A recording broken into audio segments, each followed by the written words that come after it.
কি জুতা জুতার সামনে কি? আল্লাহ গো, জুতার মধ্যে স্বর্ণের নথ কেটে পড়াইছে। আমার এটা নথ না, এটা তালা। এই ব্যাককলের বাচ্চাটা ছাড়া আর কি করবো কত? ওহো মায়া, জুতার মধ্যে তালা লাগাইছো কেন গো? অনেক বুদ্ধি কাটিয়েছি মায়া। আবারও বুদ্ধি, কেমন লাগে? ও বউ, তোমার না কতবার কইরা কই বউ গো, আর তুমি বুদ্ধি কাটাইও না। কেন হিরাবার বুদ্ধিটা কাটাইছো? চুপের একটু কষ্ট, চুপের বুদ্ধি কেউ শুনতেই চায় না। ওফু, কষ্ট যখন একটা, কষ্ট একটু পরে শেষ হইব।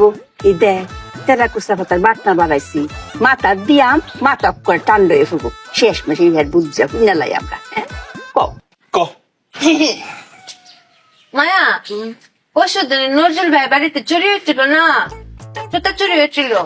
তখন আমি বুদ্ধি কাটিয়ে বের করেছি, এই চোর যদি আমাদের বাড়িতে আসে জুতা চুরি করছে, তখন এই জন্য জুতাতে তালা মেরে রেখেছি।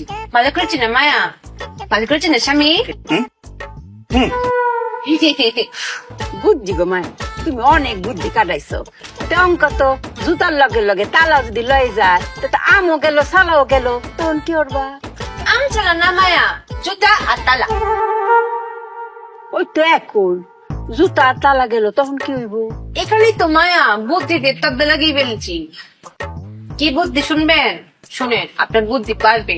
স্বামী তুমিও শোনো, এই বুদ্ধিটা ব্যবসায় কাজে লাগিও। চোর যখন জুতা নিয়ে যাবে, জুতা নিয়ে গিয়ে পায়ে পড়বে, পরে কি হাঁটতে পারবে? হ্যাঁ পারবে। পারতো না। স্বামী পারবে না, কেন পারতো না? কারণ তালা লাগানো। এই তালা তো খুলতে হবে, খোলার জন্য চাবি লাগবে। তখন চোর চাবি খুঁজতে খুঁজতে খুঁজতে খুঁজতে চুপিয়ার কাছে আসবে, এসে বলবে চুপি আপা, চুপি আপা চাবিটা দেন। তখন আমি সুই করে চাবিটা বের করবো, এরকম ঘুরিয়ে ঘুরিয়ে বলবো চোর ভাই আসেন চাবিটা নেন, লুক লুক লুক দেখাবো। তখন ও লোভে পড়ে চাবি নিতে আমার কাছে আসবে, তখন কপ করে ধরে ফেলবো। এটাকে বলে চোর দ্বারার কল। ফাঁক ফাঁক মেশিন পেতেছে, বুঝেছেন মায়া? অনেক বুদ্ধি কাটিয়েছি না? ওরে ব্যাককলের বাচ্চা, চোর কি তোর বাপ লাগে নাকি রক্তের কেউ তোর? রক্তের জন্যই তো না তো, চাবির জন্যই তো। কারণ চাবির চুপিয়ার কাছে।